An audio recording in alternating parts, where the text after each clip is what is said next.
अस्सलाम वालेकुम गाइस, मैं हूं डॉक्टर आमना रियाज। आज की इस वीडियो में मैं बात करूंगी कि बाहर जाने के कौन से फार्मूला हैं। आप लोग कौन सी टेक्निक्स एंड ट्रिक्स अप्लाई कर सकते हैं अगर आप इमिग्रेट करना चाहते हैं यूरोप में या वेस्ट में, कनाडा, अमेरिका, और कौन सी अपॉर्चुनिटीज अभी अवेलेबल हैं। आपको क्या इनिशिएटिव्स, क्या डिसीजंस अभी लेने चाहिए। ये वीडियो थोड़ी सी मुख्तलिफ होगी मेरी प्रीवियस वीडियोस से, क्योंकि बहुत सारे क्वेश्चंस मुझे लगा एड्रेस करने चाहिए एक वीडियो में। पहला क्वेश्चन ये, क्या is it right time to immigrate. देखिए, इमिग्रेशन का कभी भी कोई राइट और रॉन्ग टाइम नहीं होता। It depends on your personal circumstances.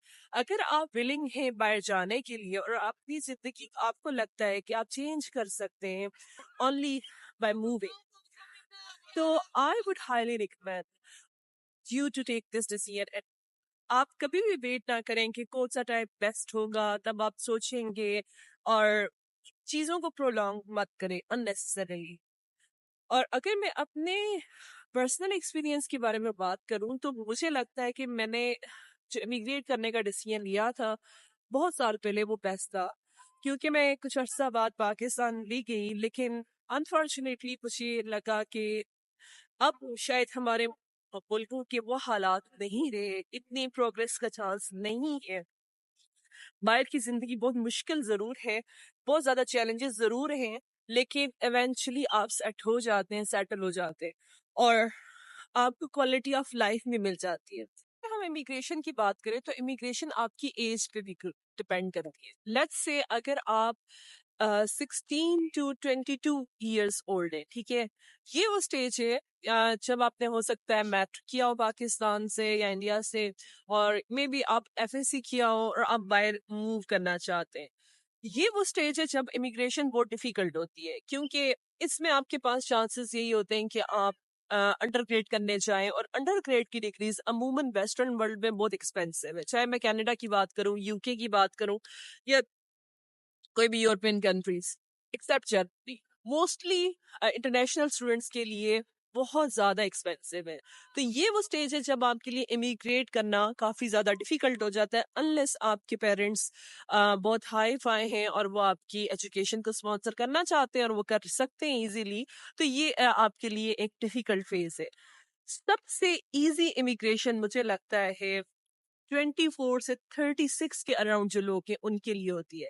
और ये मैं इसलिए कह रही हूँ कि ये इमिग्रेशन का वो टाइम होता है जो जब आप स्टूडेंट रूट पे इमिग्रेट कर सकते हैं। और मुझे लगता है कि इमिग्रेशन सबसे ज्यादा आसान स्टूडेंट रूट पे ही है, और उसकी रीजन मैं आपको बताती हूँ। देखिए, डिफरेंट कंट्रीज में डिफरेंट तरह की स्कॉलरशिप्स है। मैं भी स्टूडेंट रूट पे ही इमिग्रेट हुई थी। जब मैंने ऑक्सफोर्ड में एडमिशन लिया था, वो मेरा फर्स्ट टाइम था when I immigrated out of Pakistan. तो वो एक स्टेज होती है जो मिडिल क्लास लोग हैं स्टेपिंग स्टोन के तौर पे साबित होती है, और उसका फायदा ये होता है कि बहुत सारे जो डिग्रीज है वो फुली स्पॉन्सर्ड है, आपको कुछ भी पे नहीं करना पड़ता। इवन कि आपको टिकट भी पेड होता है। तो आप उसमें अपने डिपेंडेंट्स भी ला सकते हैं अपने साथ, और आप पढ़ाई भी करेंगे, आपको स्कॉलरशिप के पैसे भी मिलते हैं, और इस दौरान आप उस कंट्री को समझ जाते हैं। मोस्ट प्रोबेबली 99% और I will say more than 95% chances ये होते हैं कि आपकी डिग्री कंप्लीट हुई, आपको वहीं जॉब मिल जाती है, और आप किसी न किसी तरह से इमिग्रेशन के रूट पे होते हैं। और बाय देन आपको इतना पता चल जाता है कि आपने कौन सी इमिग्रेशन किस कंट्री की बेहतर है, आप काफी आपको नो हाउ हो जाती है। As I said, student route immigrate करने का सबसे बेहतरीन तरीका होता है अगर आप इमिग्रेशन में इंटरेस्टेड हैं। अगर 36 से 48 की रेंज में, तो बाय दिस टाइम आप I don't think so you will be interested in moving on student visa, क्योंकि एज ज्यादा हो जाती है और बहुत ज्यादा हायर चांसेस हैं कि आपको स्टूडेंट वीजा अप्रूव भी नहीं होगा। लेकिन आप उस एज ग्रुप में लाए करते हैं जहां जिसकी इस टाइम बहुत ज्यादा डिमांड है। और वो ये रीजन ये कि अगर आप 36 से 44 या 48 ईयर्स ओल्ड हैं, आपके पास जरूर कोई ना कोई एक्सपीरियंस होगा, कोई स्किल्स हो, वो कि हाईली रिक्वायर्ड स्किल्स में आती हैं। तो इस सूरत में आपके पास एक चांस होता है कि आप as a skilled worker move कर सकें। इवन इफ आप स्किल्ड वर्कर की कैटेगरी में फॉल नहीं भी करते, आप लेट्स से आप प्लम्बर है, इलेक्ट्रिशियन है, और आपका बहुत ज्यादा एक्सपीरियंस है, आपके पास राइट सेट ऑफ डिप्लोमास है, तो बहुत सारी कंट्रीज आपको लेने में इंटरेस्टेड है। तो इस सूरत में आपको पढ़ना भी नहीं पड़ता और आपके लिए इमिग्रेशन के रूट्स बहुत ईजियर हो जाते हैं। ये गोल्डन एज कंसीडर होती है इमिग्रेशन की। मुझे लगता है कि 2 फेजेस में इमिग्रेशन बहुत ज्यादा इजी है, as a student and as a worker. लेकिन अगर मैं बात करूं अबव 50, लेट्स से अब 50 to 65, ये वो टाइम है जहां आपके चांसेस बहुत ज्यादा कम हो जाते हैं रियलिस्टिकली से। क्योंकि आप कोई भी इमिग्रेशन रूट देखें, चाहे कनाडा का देखें, कोई भी, थोड़ा सा आपको ज्यादा एफर्ट करनी पड़ती है। तो मुझे ये लगता है कि उस सूरत में, देखिए, आप जब 50 अबव हो जाते हैं, आप अपने मुल्क में रहे, तब मुझे लगता है आपके चांसेस थोड़े श्रिंक भी हो जाते हैं। क्योंकि आप कैसे एक नए कंट्री में जाएंगे, वहां पे उनके माहौल को समझेंगे, उनकी वैल्यूज के साथ एडजस्ट करेंगे, और मुश्किल होता है। क्योंकि as an immigrant first, I would say 3 to 4 years किसी भी कंट्री में बहुत ज्यादा डिफिकल्ट होते हैं।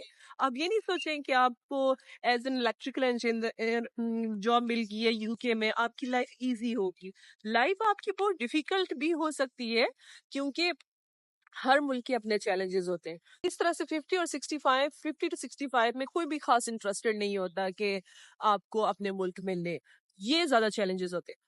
इसी तरह से अगर आप अबव 65 years old हैं, तो आपके चांसेस बहुत ज्यादा कम हो जाते हैं, क्योंकि by that time mostly countries उसको रिटायरमेंट एज कंसीडर करते हैं। कोई भी आपको लेने में सच इंटरेस्टेड नहीं होता, क्योंकि of course they don't want to overburden their society. तो आपके लिए बहुत मुश्किल होता है इमिग्रेट करना, अनलेस आप जो है कोई बहुत ज्यादा बिजनेस स्ट्रीम में जाएं, और आप उन, मतलब डिफरेंट कंट्रीज की डिफरेंट स्ट्रीम्स है जिसमें आप ये साबित कर सकते हैं कि हाँ, मेरे पास इतने करोड़ रुपए और मैं उस कंट्री में लाना चाहता हूँ, तब आपको इमिग्रेशन मिल सकती है।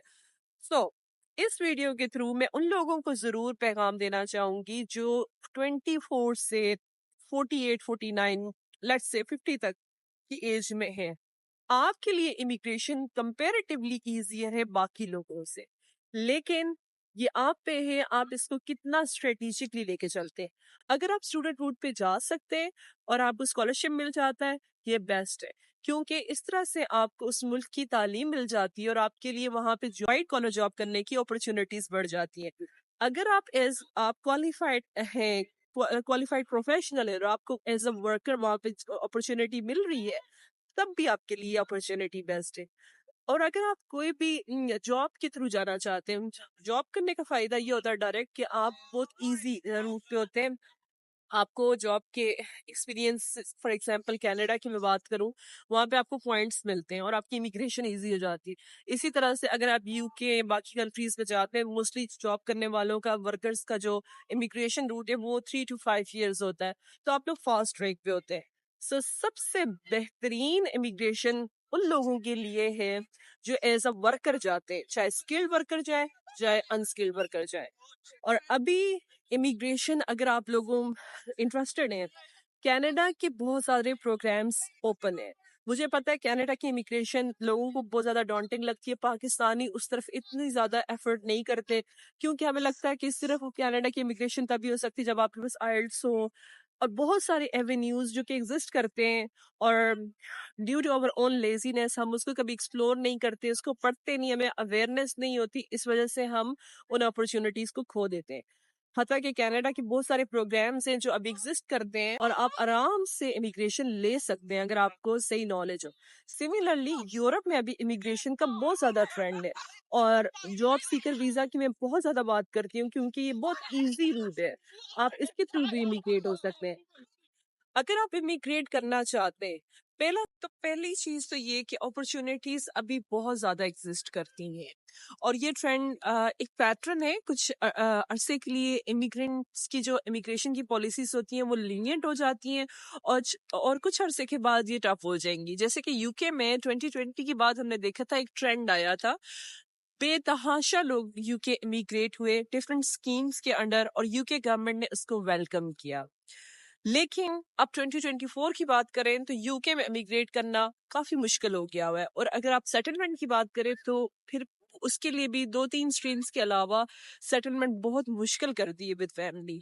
तो इसीलिए इमिग्रेशन का कोई भी राइट टाइम नहीं होता। अब भी फिर भी हालात काफी बेहतर हैं अगर आप इमिग्रेट करना चाहते हैं।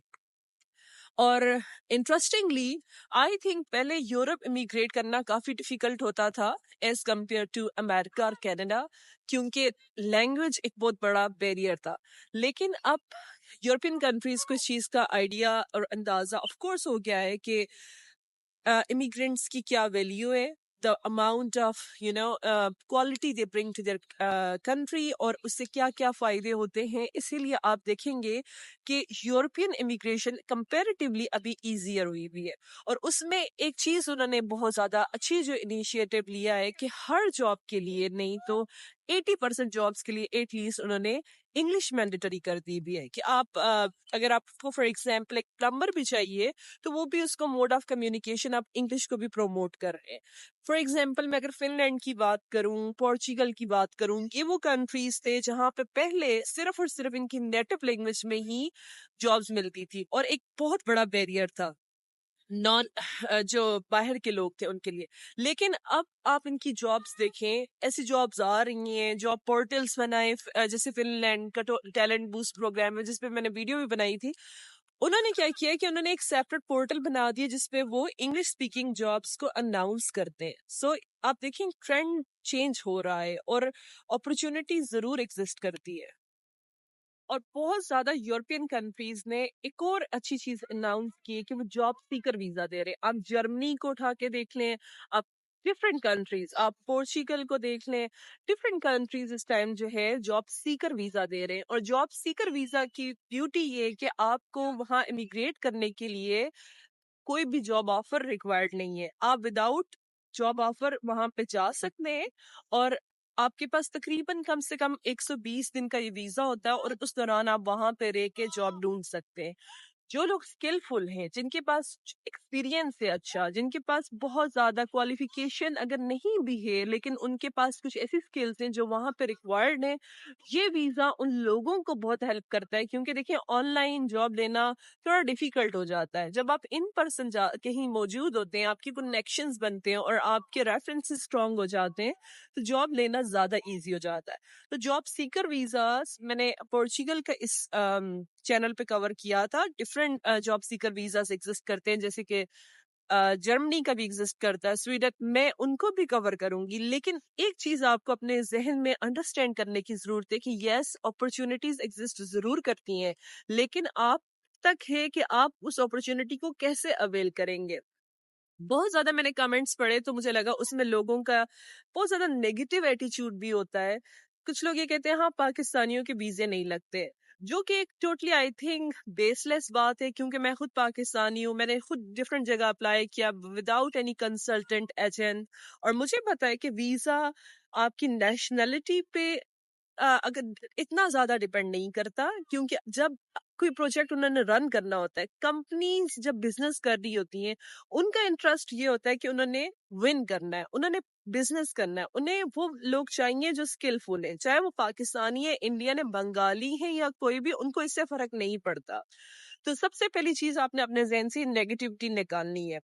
और once you are very confident कि जी आपके पास स्किल्स हैं, ठीक है, और आप हर जॉब को उसके हिसाब से अप्लाई करें। मतलब बहुत सारे लोगों को मैंने मैंने ये ट्रेंड देखा है, एक सीवी बना लेते हैं और टीचिंग की भी वही सीवी यूज होगी, और अगर कोई और नॉन स्किल और जॉब उन्होंने अप्लाई करना है वही सीवी यूज होगी।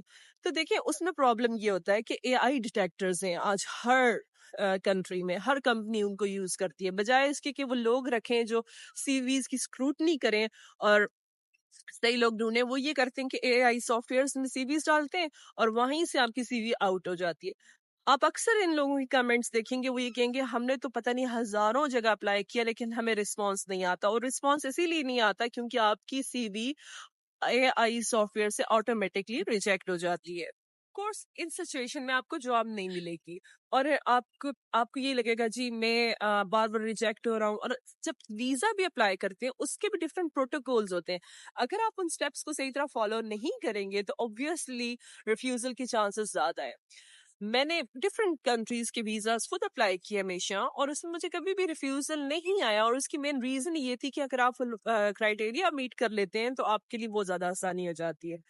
दूसरा क्वेश्चन ये था बहुत सारे लोगों का कि आप हमारे लिए अप्लाई कर दें, आप हमारी सीवी एडिट कर दें, आप कवर लेटर लिख दें, आप मतलब कुछ लोगों का ये भी एटीट्यूड था कि आप सब कुछ कर लें।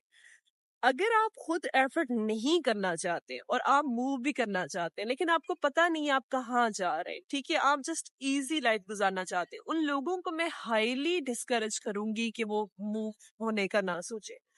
क्योंकि बिल फर्स्ट अगर आप पोर्चुगल, लैक्समबर्ग या किसी भी वेस्टर्न कंट्री में आ भी गए और अगर आपका काम करने का एटीट्यूड नहीं है, आपके लिए बहुत ज्यादा प्रॉब्लम्स हो जाएंगी। फर्दर मोर इस चैनल पे मेरी कोशिश होगी कि मैं ना सिर्फ इमिग्रेशन के डिफरेंट ट्रैक्स रूट्स आपके लिए, पैशन है बात करना अबाउट स्कॉलरशिप्स और जो अपॉर्चुनिटीज एग्जिस्ट करती हैं इन वेस्टर्न वर्ल्ड, उस पर मैं बात करूँ। अगर आप लोग चाहते हैं कि किसी पर्टिकुलर टॉपिक पे मैं बात करूं, आप मुझे कमेंट्स करके आप ईमेल के थ्रू बता सकते हैं। आई wish you all good luck. Immigration का एक ही रूल है, don't demotivate yourself and don't get negative energies. अगर आप उन लोगों से बात करेंगे जो खुद कामयाब नहीं हुए, वो आपको भी कामयाब नहीं होने देंगे और वो आपको ये कहेंगे हाँ ऐसा तो हो ही नहीं सकता, ये पाकिस्तानियों के वीजे नहीं लगते। मैं खुद पाकिस्तानी हूँ और मेरी कम्युनिटी में बहुत सारे पाकिस्तानी हैं जिनके वीजा हमेशा लगे हैं, जो पोर्चुगल में भी हैं, जो डिफरेंट जर्मनी हर जगह बैठे हुए हैं। तो प्लीज नेगेटिव एनर्जी को पास नहीं आने दें, ये आपका फर्स्ट स्टेप है। I wish you all good luck and I will see you in the next video. Till then take care, Allah.